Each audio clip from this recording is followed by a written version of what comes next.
Hello tout le monde, première vidéo. Bon, ça fait clairement genre 6 fois que je dois la recommencer. Je fais que ça à chaque fois, mais là je suis déterminée à réussir cette vidéo. Je suis allée faire un brushing carrément pour cette vidéo parce que hier j'ai tourné une vidéo où je ne supportais pas mes cheveux. Et du coup j'ai décidé d'aller faire un brushing juste pour la vidéo parce que ça me perturbait trop. Donc allez, c'est parti. Alors aujourd'hui, sujet du coup que vous avez déjà vu dans la description. Je vais parler de faits qui ont été vraiment graves ou ça nous a vraiment traumatisés. Donc sujet vraiment à prendre au sérieux. Ce sont des vrais faits qui se sont passés. Il n'y a pas de plus ou de moins. C'est vraiment, je vais vraiment expliquer voilà comment ça s'est passé. C'est-à-dire que je vais commencer par vous expliquer une histoire et je reviendrai dessus après pour vraiment que vous compreniez le sens chronologique des choses. Donc voilà, je suis enceinte, on décide de déménager de maison, d'acheter un château qu'on rénove du coup de A à Z. On laisse plus rien comme avant, on rénove tout.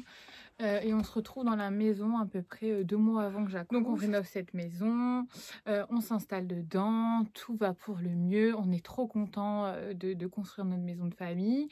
Et en fait, cette maison, elle se compose en 3 étages. Donc au rez-de-chaussée, il y a tout ce qui est cuisine, salon. Au premier étage, il y a le bureau. Deuxième étage, il y a le palier où il y a la chambre de notre fille. Et encore au-dessus, après vient notre chambre. Et c'est là où on se rend compte que la chambre de notre fille est en dessous de nous et pas ni au même palier ni au-dessus. Et là, on est en train de se dire, après qu'on ait notre fille, au moment où en fait on décide de la mettre dans sa chambre, on se dit, mais est-ce qu'on va y arriver? On n'a pas le cœur assez... on a le cœur lourd en fait, parce qu'on se dit, elle va être en dessous de nous. S'il y a un problème et qu'on l'entend après, ils ont le temps en fait déjà d'accéder à la chambre de notre fille. Donc voilà pour la petite réflexion. Et on emménage dans cette maison, comme je vous disais, bref, j'accouche, etc. Tout se passe bien. Et après, vient les vacances. Donc ma fille, elle doit avoir 4 mois quand on part en vacances.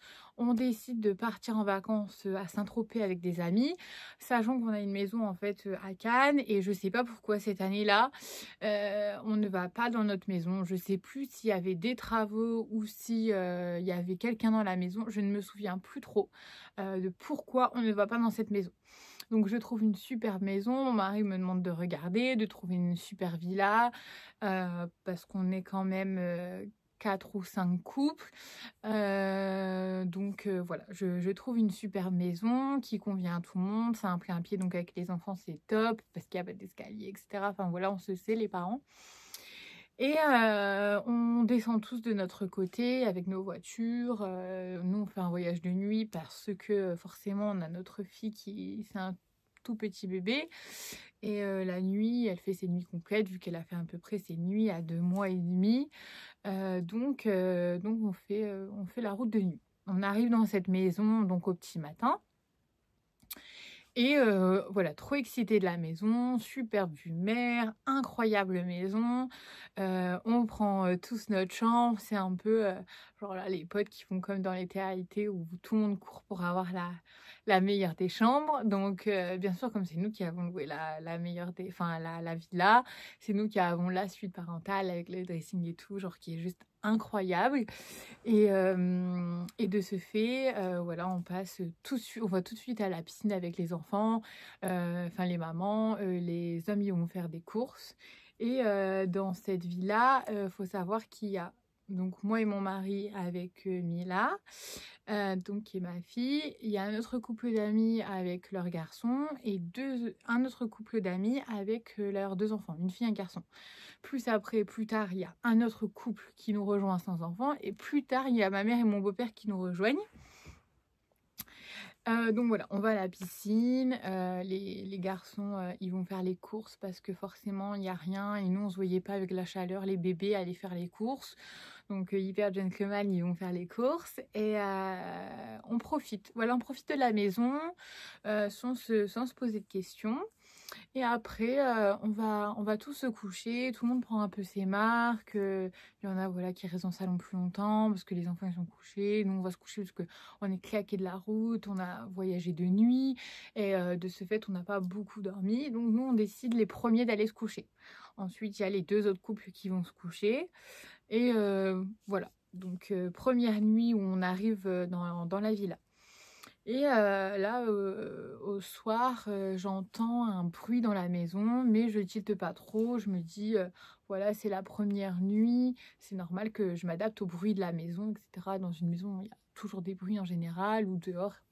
Donc, je m'inquiète pas plus que ça et je me rendors. Et après, je me rendors. Mais moi, j'avais le sommeil hyper léger parce que ma fille, comme je vous le disais, elle a fait les nuits à 2 mois et demi.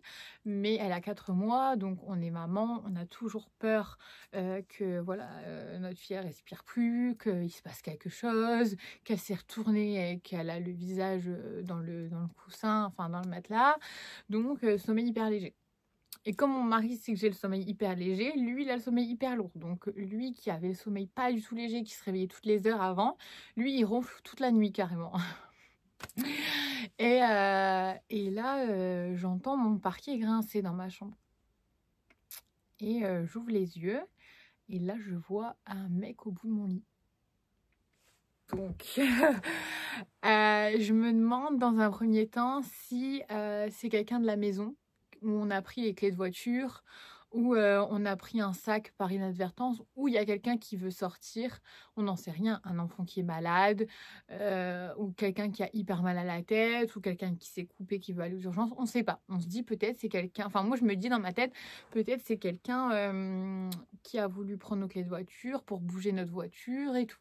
Bref, je calcule pas trop, mais je me dis quand même, et je vais envoyer un message dans le groupe WhatsApp, parce qu'on avait un groupe WhatsApp des vacances avec tous nos amis. Je me dis, je vais quand même envoyer un message dedans pour voir si c'est bien quelqu'un de la maison. Et je vois que j'ai vraiment réponse de personne dans le groupe. Je vois que j'ai vraiment pas de réponse dans le groupe WhatsApp. Donc là, je me dis quand même... Le mec, il me semblait en plus bizarre que j'avais vu au bout de mon lit, mais en fait, quand tu te réveilles comme ça à 4 h du matin, tu sais pas en fait si tu es dans un rêve ou si c'est vraiment la réalité. Donc le temps que tu prennes conscience, que tu te réveilles et que tu te dises oui, il y avait bien quelqu'un au bout de mon lit, c'était pas un rêve, bah il y a du temps quand même. Et comme au moment où je vois le mec en fait passer, quand je vois le mec au bout de mon lit, en fait, j'avais mis le lit de ma fille. Alors, je ne sais pas pourquoi je ne l'avais pas mis à côté de moi, parce que d'habitude, je fais toujours ça. Et je pense que c'est le premier soir, on est arrivé, on était KO. Et le lit, il avait été posé là quand on est arrivé. Et j'ai mis ma fille dedans, en fait. Je ne sais pas pourquoi j'ai fait ça. Et du coup, j'avais trop peur qu'il touche à ma fille ou quoi. Sachant que, sur le coup, c'est vrai que j'étais un peu endormie, donc j'ai rien dit. Et après, voilà, en gros, je me suis rendormie vite fait. Et après, j'ai commencé à me dire c'était quand même chelou. Non, vas-y, réveille ton mari. Donc, je réveille Alexis un quart d'heure après. Vraiment, je pense... Enfin, je sais plus, en fait, si c'est 10 minutes, un quart d'heure après. Quand t'as pas la notion du temps comme ça, t'as pas forcément ton téléphone sous les yeux, tu sais pas. Je le réveille et je lui dis, écoute, il y avait quelqu'un, il y avait clairement quelqu'un dans la chambre. C'est pas quelqu'un de la maison. J'ai envoyé un message à un machin. Ils m'ont pas répondu. Il me dit, mais c'est impossible, j'ai sommeil hyper léger, j'aurais entendu s'il y avait quelqu'un et tout. Je lui ai dit, non, je te jure et tout, tu ronflais, c'est impossible que tu aies entendu quelqu'un. Moi, je te dis, j'ai vu quelqu'un au bout de mon lit et tout, c'est trop bizarre, s'il te plaît, lève-toi, j'ai peur. Vas-y, lève-toi. Donc c'était un pré-pied, hein, comme je vous ai dit au début de la vidéo. Donc il s'élève. Il se lève et il me dit, mais non, regarde, en fait dans le salon, il y avait genre des sacs Vuitton, des sacs Chanel, il y avait le portefeuille de mon mari, il y avait sa montre, il y avait son bracelet Fred, de l'espèce, etc. Il me dit, mais non, regarde, tout est là, à part ma montre. Mais ma montre, j'ai l'habitude de la mettre à droite, à gauche. Donc, c'est tout. Peut-être les enfants, ils ont joué avec, on ne sait pas. Donc, t'inquiète. T'inquiète, va dormir. Il ne s'est rien passé. T'as dû faire un mauvais rêve, c'est pas grave. Le lendemain, je me réveille et je décide quand même, avant que les enfants ils se réveillent, d'en parler aux personnes qui étaient présents. Au premier couple, ils me disent bah non, nous on n'a rien entendu. En plus notre porte elle grince quand tu l'ouvres, donc je pense qu'on l'aurait entendu si quelqu'un essayait de rentrer dans notre chambre. Le deuxième couple, il me dit bah écoute, moi je te rejoins parce que j'ai entendu quelqu'un qui a essayé d'ouvrir ma porte, mais moi j'avais fermé ma porte à clé. Il me dit mais j'ai entendu en fait la poignée comme ça s'abaisser et essayer d'ouvrir. Et il m'a dit forcément ça fait un bruit. Donc il m'a dit je me suis réveillée. Et mais il m'a dit moi j'ai pas tilté. Enfin je me suis dit c'était quelqu'un qui s'était trompé de chambre. Genre je me suis jamais dit qu'il y avait quelqu'un qui aurait pu rentrer dans la maison. Et j'ai dit à mon mari s'il te plaît cherche tes montres et tout. Si tes montres elles sont là on sera rassurés. Si elles sont pas là c'est qu'il y avait vraiment quelqu'un. Et moi, en fait, il faut savoir que dans la chambre où on était, c'était un plein pied, donc il y avait les chambres qui étaient à droite, il y avait environ 4 chambres.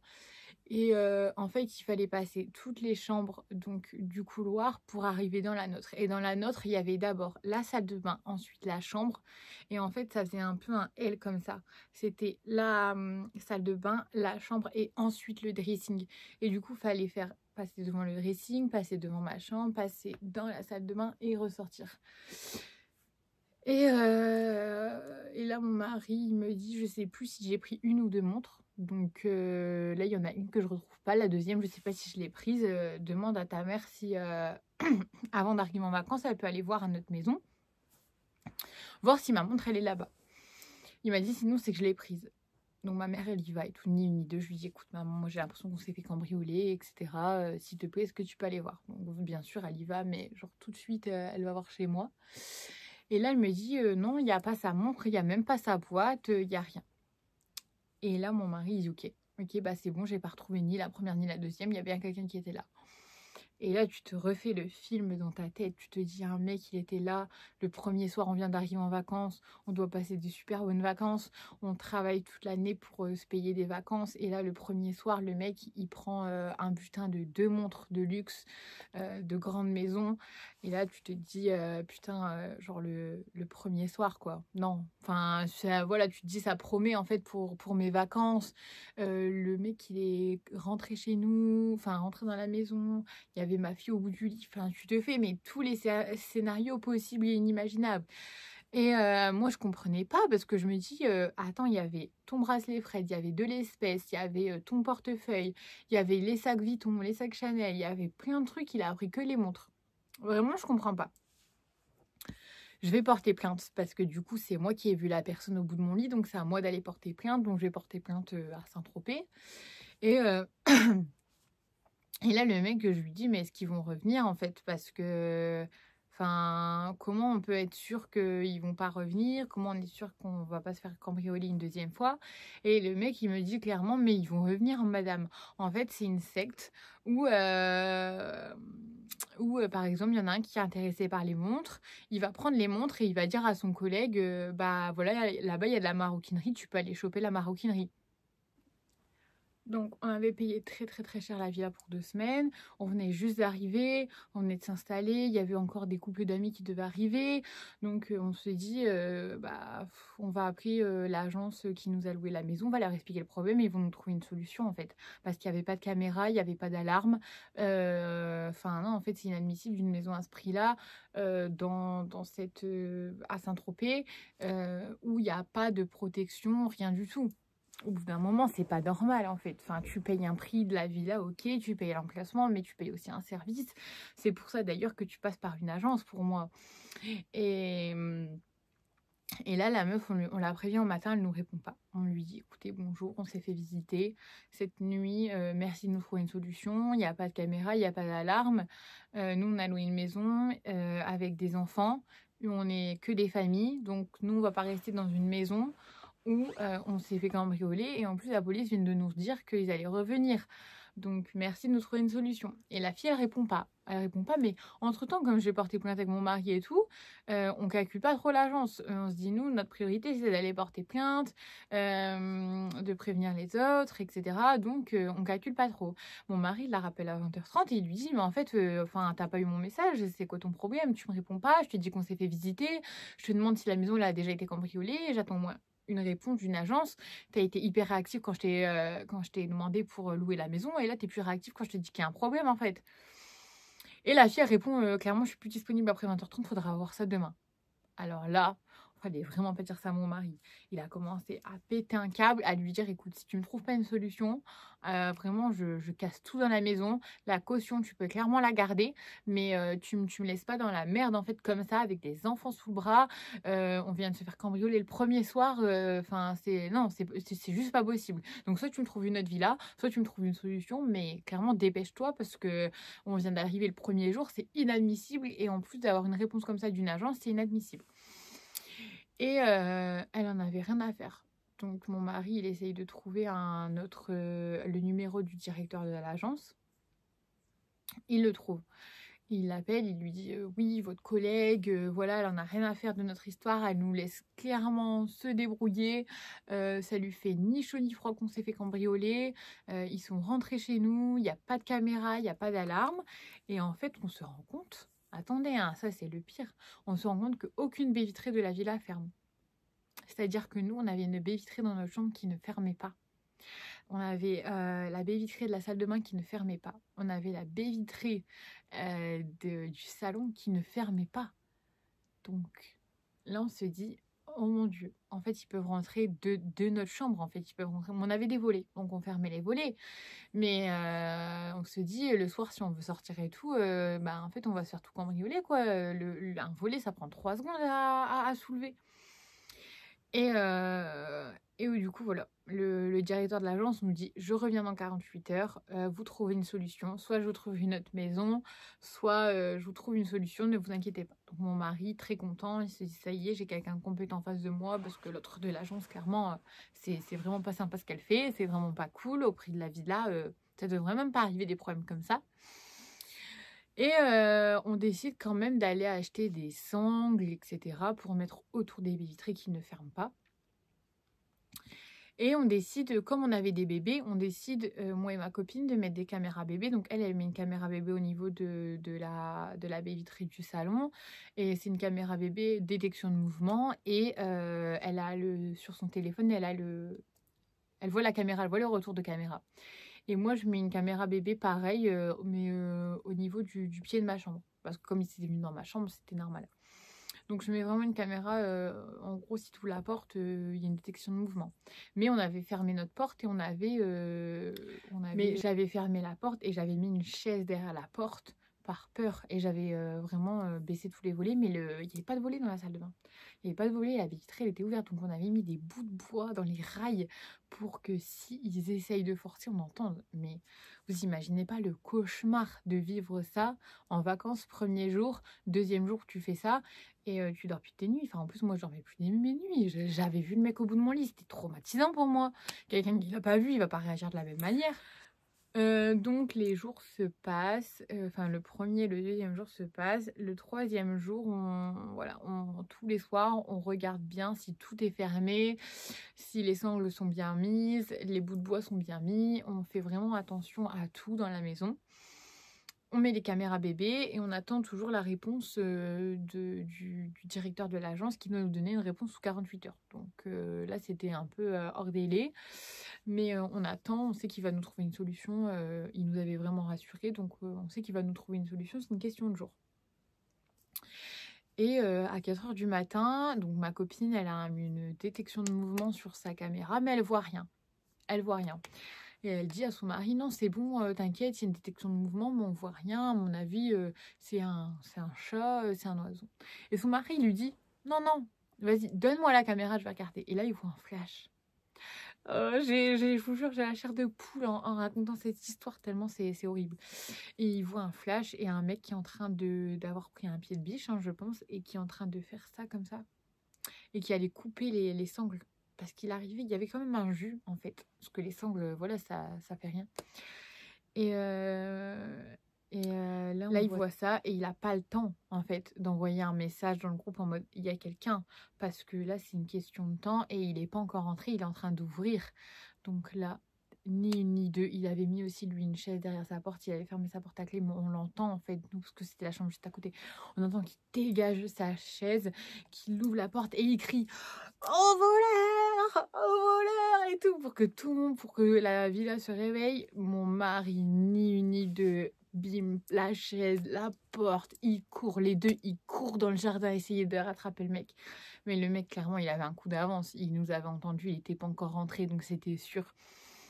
Et là, le mec, voilà, donc deuxième tentative de cambriolage, enfin, la première fois, c'était pas une tentative, il nous a vraiment cambriolé, donc deuxième tentative de cambriolage, donc rebelote, le lendemain, go porter plainte, montrer les caméras, les vidéos qu'on avait eues, rappeler l'agence, péter un câble. Et là, ils nous trouvent une solution.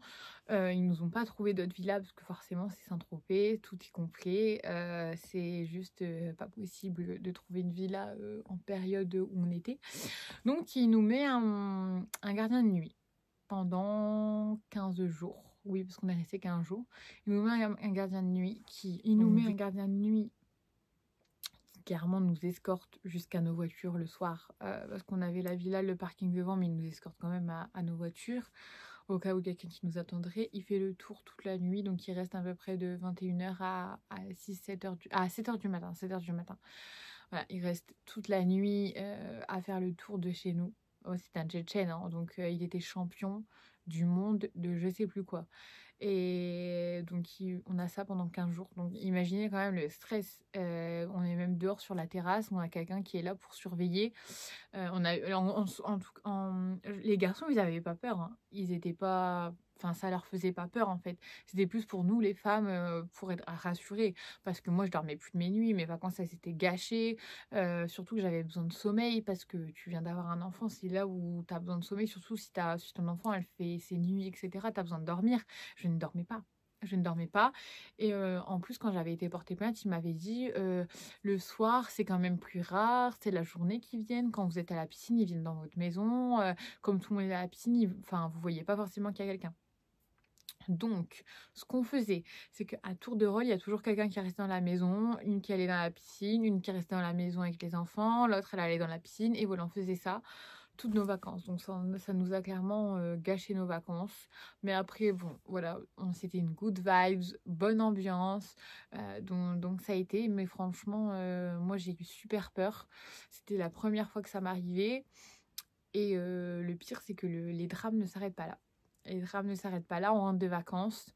Nous, on repart, je crois, un petit peu avec mon chéri, genre 5 jours pour faire des vacances à 3 en famille.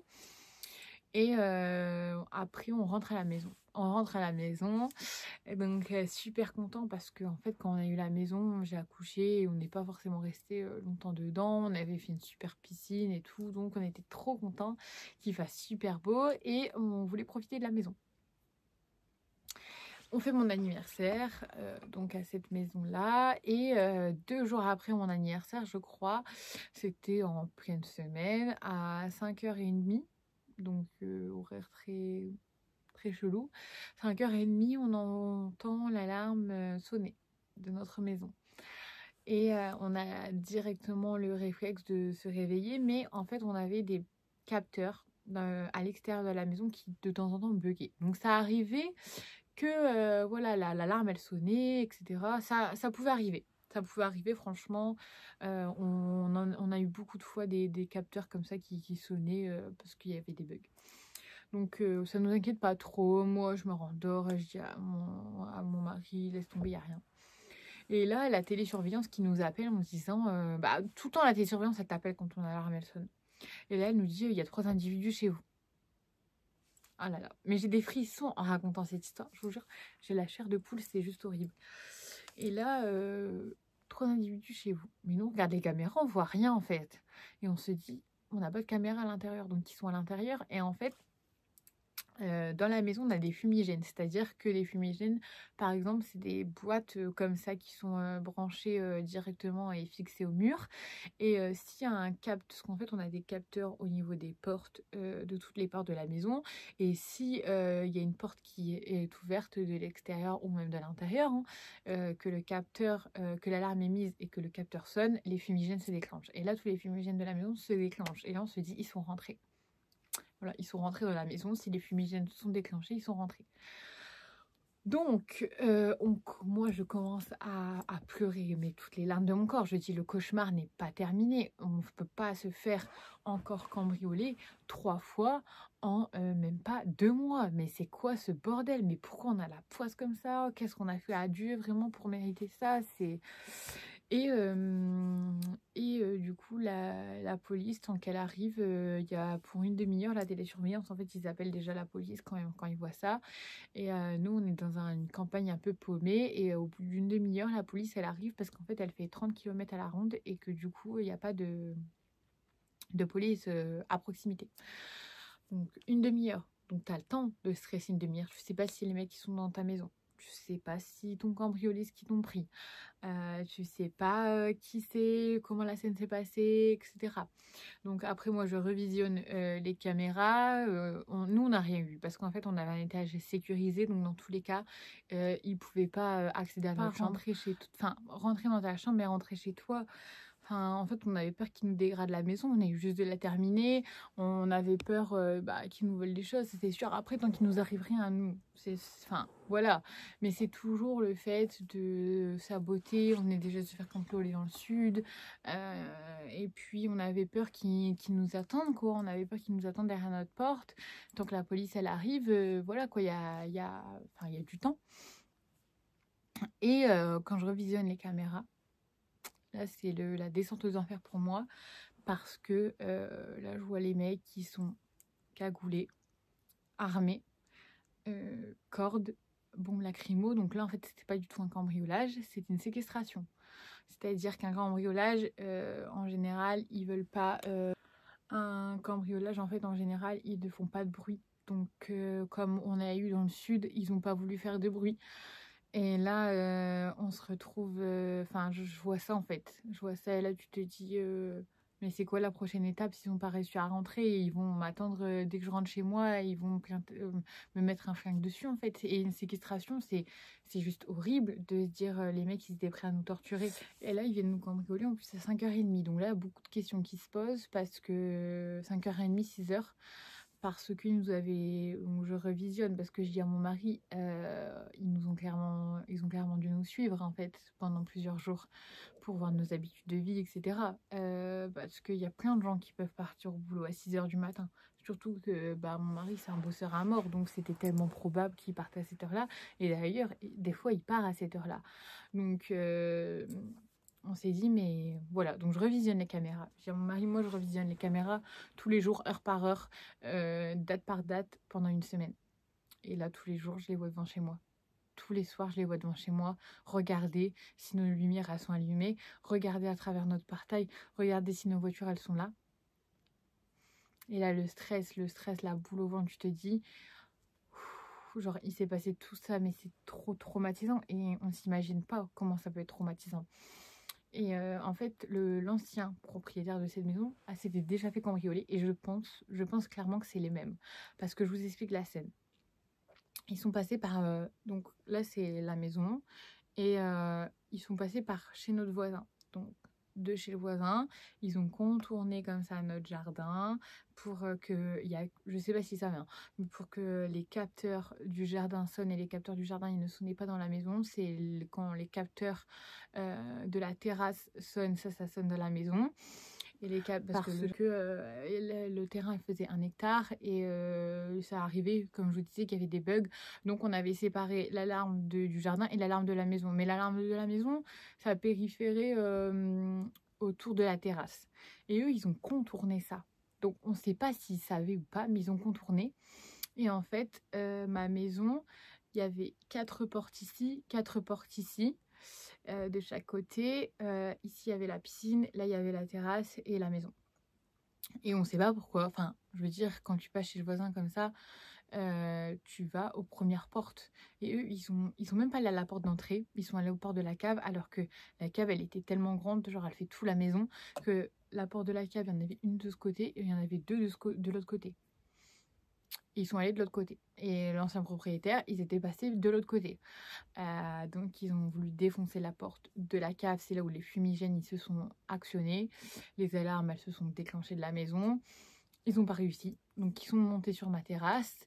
Et là, ils ont voulu défoncer la porte de ma terrasse. Et ils l'ont défoncée, mais ils l'ont pas vu.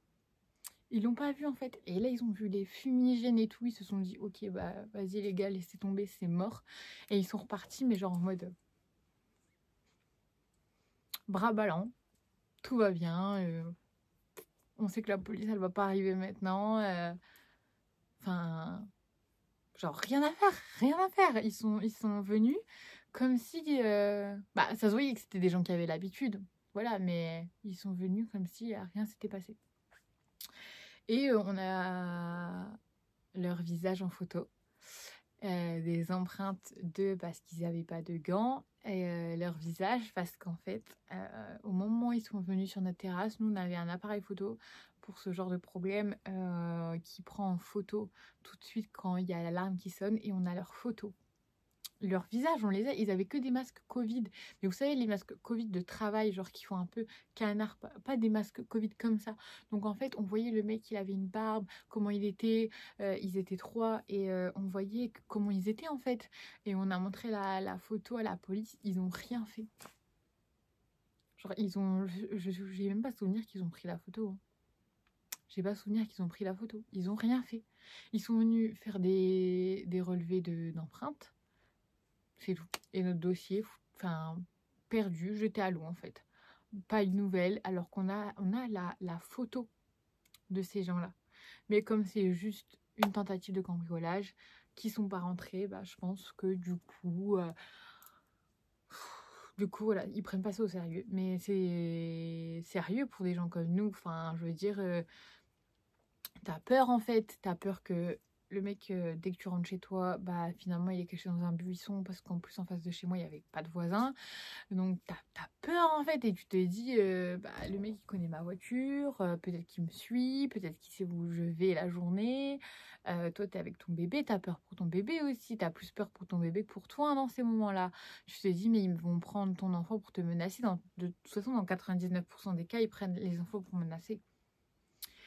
Donc voilà, pour cette histoire-là, on met des semaines et des semaines à s'en remettre parce que bah 3 d'un coup, ça fait quand même beaucoup, mais ça ne s'arrête pas là.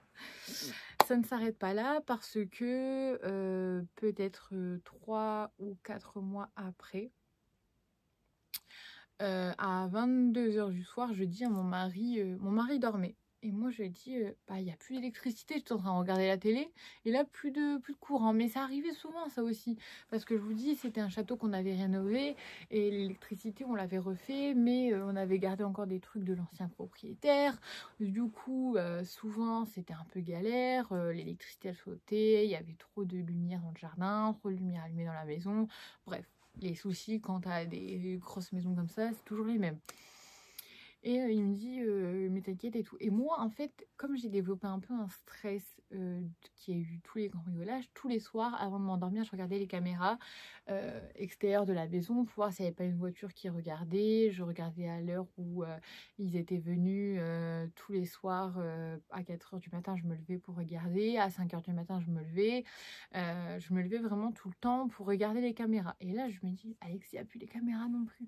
D'habitude, c'est pas relié en fait. L'électricité de la maison, ça n'a rien à voir avec les caméras. Ça n'a rien à voir parce que les caméras, justement, il y a un système qui est fait pour où quand tu n'as plus d'électricité, il y a une batterie qui se connecte à ta caméra et ça marche en réseau. Et là, je lui dis, il n'y a plus de caméra. Et il me dit, attends, comment ça, il n'y a plus de caméra? C'est pas possible qu'il n'y ait plus de caméra. Je te jure, il n'y a plus de caméra. Il n'y avait plus d'électricité. Donc, on était dans le noir complet, plus de caméra. Plus de lumière dans le jardin, plus de lumière dans la maison, plus d'alarme, plus de fumigène, plus rien. Et là, oh, j'ai encore la chair de poule. C'est horrible de raconter des histoires comme ça. Je ne sais pas pourquoi je me suis mise à expliquer une story time aussi horrible. Et là, il me dit, ok, bah là, il y a un problème. Là, il y a un problème, clairement, je le sens pas. Et là, je lui dis, bah, comment on fait en fait? Parce que bah, là, il n'y a plus de caméra, donc en fait, on a visu sur rien, il n'y a pas d'alarme, il n'y a plus rien. On fait comment? On est avec la petite, on peut pas attendre demain que ça se passe, rester enfermé dans la chambre et pas avoir de visu sur ce qui se passe dans notre maison ni dehors. Il appelle un copain. Il appelle un copain qui avant habitait super loin et qui maintenant a déménagé genre 5 minutes à côté de chez nous. Et il lui dit, écoute, passe devant chez moi, regarde s'il y a une voiture, passe chez le voisin où ils étaient déjà passés, regarde devant chez moi s'il y a, si tu vois quelque chose, si tu vois des lampes torches ou quoi. Et il passe devant chez nous, il voit rien, il voit que toute la rue a de l'électricité sauf nous. Et il dit, par contre, je viens de passer devant ton boîtier électrique, il a été saboté.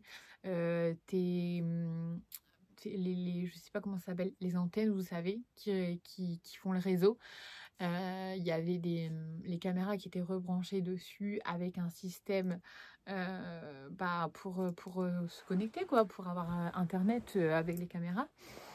Et là, saboté. Saboté, mais on voit vraiment que c'est saboté. Le truc a été tiré, les fils ont été coupés. Donc le problème, c'est qu'on n'a plus accès au portail, donc on ne peut plus ouvrir notre portail, vu que c'est relié avec l'alarme, c'est relié avec tout, avec le réseau. C'est pas manuellement avec un bip, c'est avec le téléphone. On peut pas désactiver notre alarme parce qu'elle était activée, mais on sait pas du coup si elle est encore active ou pas. De ce fait, parce que on n'a plus accès à rien. Donc on se dit, mais si on descend, l'alarme elle va sonner. Donc on a peur qu'il y ait quelqu'un dans la maison. On ne sait pas en fait ce qui se passe. Donc là, son copain lui dit, écoute, je t'attends devant chez toi. S'il y a un problème, reste au téléphone avec moi. S'il y a un problème, je me débrouille, je défonce ta porte. Donc moi, vous imaginez, ça s'est passé à 23 h du soir. Donc moi, je suis derrière mon mari avec ma fille dans les bras à 23 h du soir. Lui, il est devant avec un truc qu'on a essayé de trouver dans la chambre, un genre de bouteille en verre si jamais il y a un problème et qu'il doit frapper. Et moi avec ma fille derrière, quoi. Donc voilà. Et là, on regarde les caméras du coup le lendemain. Et en fait, c'est vrai que j'étais pas revenue dessus. Quand j'étais en train de faire à manger au soir, j'ai vu quelqu'un qui m'observait de dehors. Et j'avais dit à mon mari, j'ai quelqu'un qui m'observe et tout. Mais quand on était en train de manger, donner à manger à la petite, en fait, on est vite passé à autre chose. Et quand je regarde les caméras, je vois qu'il y a un mec qui est en voiture, qui dépose un de ses copains devant chez moi, qui regarde par ma fenêtre en train de me voir faire à manger. Alors ma maison ne donnait pas directement sur la rue, il y avait une espèce d'allée et après le portillon et après voilà, t'avais la rue. Et là le mec il me regarde et après il longe la route à pied, la rue à pied. Il regarde tout ce qui se passe chez nous, regarde notre jardin, nos voitures, tout. Et ensuite, son copain, il vient le rechercher au bout. Et en fait, nous, entre-temps, comme il y avait eu les histoires avec les premiers cambriolages à la maison, on avait mis une caméra à lecture de plaques. Et en regardant les lectures de plaques, comme on avait des amis qui travaillaient à la police, on envoie tout de suite la plaque d'immatriculation. Et le mec il nous dit ça ressort un C4 Picasso alors que c'est une 208 qui est passée devant chez toi, c'est une voiture volée, en plus c'est une voiture immatriculée à Marseille, un vieux de 94 ans, c'est une voiture volée, c'est même pas la bonne référence de voiture. Et on voit ça le lendemain. Et là du coup on a dit on retourne plus jamais dans cette maison, on en a marre d'avoir acheté des belles choses, d'avoir fondé notre famille dans cette maison. Et en fait, il nous arrive que des problèmes et c'est pas le premier, c'est pas le dernier. Donc, on a dit voilà, on vend cette maison, on n'en veut plus. On a été dégoûtés on a bâti tellement de choses, on a tellement investi dans cette maison pour au final, en fait, toujours être envié, toujours avoir des problèmes. Donc, c'est aussi pour ça la morale, en fait, de cette histoire. Et voilà pourquoi je voulais expliquer. Parce que j'avais arrêté mes réseaux sociaux pour plusieurs raisons. Ces raisons en faisaient partie. Je ne voulais plus attirer la jalousie, la haine, plus avoir de problèmes de ce genre parce que je pense qu'un jour ça peut vraiment aller très très très loin. Et j'espère ne jamais en arriver là, mais c'est juste horrible à vivre. C'est des traumatismes à vie où ça fait bientôt 1 an que ça s'est passé, mais je ne dors toujours plus de mes... depuis que tout ça s'est passé, je ne dors jamais de mes nuits en fait. Jamais je retrouve un sommeil constant. J'ai toujours l'impression qu'on va me cambrioler, qu'on me suit. Je ne sors plus de chez moi à part avec une casquette ou des lunettes parce que j'ai peur. Donc c'est pour ça, c'est la raison aussi pour laquelle on souhaite quitter la France ou on va quitter la France. Pour cette raison-là. parce que on en a marre en fait, on en a marre d'avoir cette... Enfin moi j'en ai marre d'avoir cette boule au ventre, mon mari pareil, il a peur pour sa fille, pour moi en fait c'est normal. Et voilà pour cette vidéo, j'espère que ça vous aura plu. C'était une story time pas comme une autre, c'est sûr. C'était pas forcément good vibe la prochaine fois, j'essaierai de faire une vidéo un peu plus good vibe. Et j'espère que ça vous aura plu, que mes explications auront été nettes et précises, que vous avez tout compris. Donc voilà, je vous fais de gros bisous et n'hésitez pas à liker, à commenter si vous avez bien aimé la vidéo. Si vous avez des questions, j'y répondrai avec grand plaisir. Bisous à tous!